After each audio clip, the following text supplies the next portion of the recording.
Sinupalpal ni Leyte Congressman Richard Gomez ang aligasyon ni Albuera mayoral candidate at self-confessed drug lord Kerwin Espinosa na political motivated ang pagtatangka sa kanyang buhay.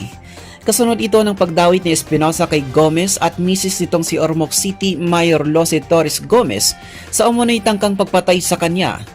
Do not believe somebody like him who has no credibility and self-confessed drug lord. He will not do anything good for mankind. Pahayag ng Solon na sinabing maraming butas sa mga pahayag ni Espinosa. I take it with a grain of salt.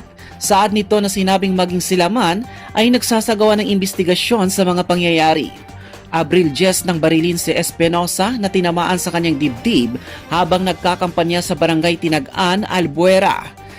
Sugatan din ang kanyang running mate at kapatid nitong si Mariel Espinosa Marinay at isang minor de edad. Si Espinosa ay isa sa mga katunggali ng bayaw ni Mayor Lucy na si Vince Rama habang si Gomez ay kalaban naman ng kaalyado nitong si Ching Veloso bilang congressional candidate sa ika-4 na distrito ng Leyte. Magugunita na una nang isinailalim sa investigasyon ang 7 pulis ng Ormoc City na mga person of interest sa ambush kay Espinosa.